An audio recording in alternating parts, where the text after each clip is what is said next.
Okay. I'm going to go through like his approach. It doesn't mean that his approach is the best, but this is what I think having like a consistent setup is going to be important, and then kind of go from there. So John's going to go through his setup and his technique. Just put it up there when you do it. Like put it over here.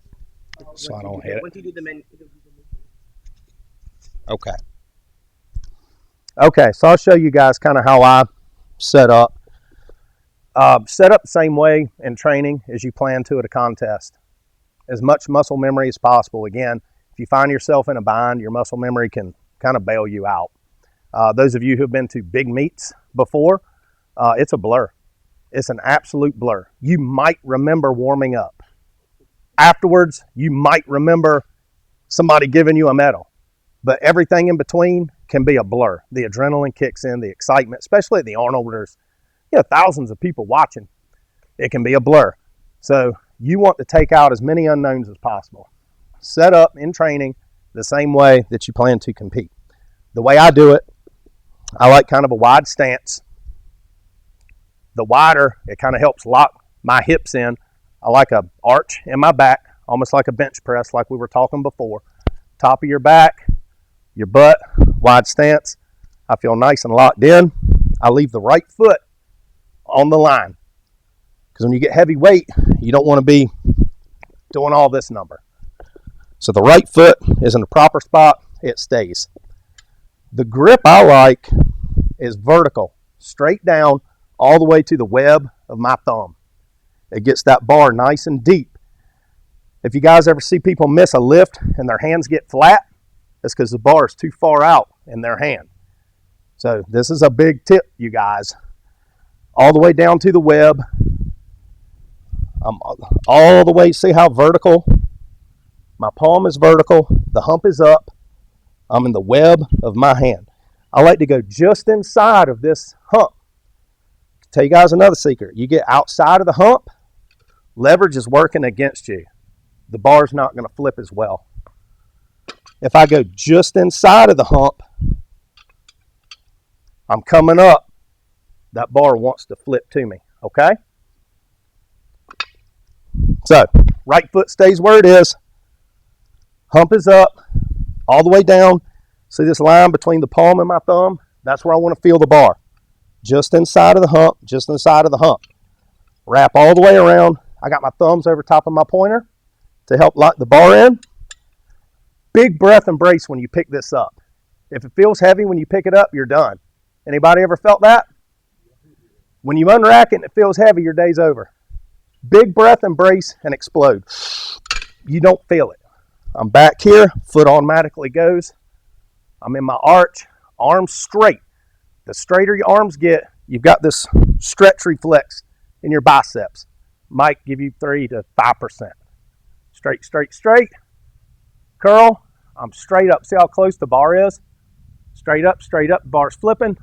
I'm pushing my elbows out, pulling the bar in. Down. It's over. Make sense? Now, there's a lot of different types of explosion. A good friend of mine, Bruce Knox, likes a big shoulder shrug. And then he falls under the bar. I never got the hang of that. I start with my shoulders as high as they can get. I'm locking my lats in. I'm braced. Big breath. I drop my shoulders. At the same time, the bar comes up. See how my elbows flare out just a hair? And then under the bar. Okay? Keeping the bar close. Pop under. Push my elbows out. A lot of people have success with the high shrug. I can't do it. I think it works better for folks that are more into big deadlifts, like Coach might work good for you. Knox, deadlift 700 pounds. I never caught on to a big shrug. So, I start out with my shoulders high. I'm basically dropping my shoulders, flaring my elbows, keeping the bar close, and popping under. It's an efficient movement for me. Every body style is different. There's also the straight up lever guys that just lock in, they brace in, lats are tight, and they just slowly do that. Long arm wrestlers or lever style curlers. They're just relying on that lever. That's the three main styles that I see people have success with. High shrug, pop under, start out high, flare and pop under, lock your elbows in, and use the lever. Those guys that can do one-arm pull-ups and that kind of stuff, your arm wrestle buddies, have success with the lever. Any questions about that? Because I just threw a lot at you. If you're like out of the groove, like I know you talked about like kind of pushing rod analogy. Can you just explain like kind of, okay, I'm feeling a little out of position. How do you kind of like, you know, when you feel like, oh crap, how do you kind of save the lift? If you're out of the groove, if the bar's coming up and it's goofy, the best way you can save it is drop your elbows under the bar. And Mr. America, I had a 203 curl. Bar moved fast, really fast, but it went out here. Right then my brain's going, oh no, this is not a great position with 203 pounds. I caught it though.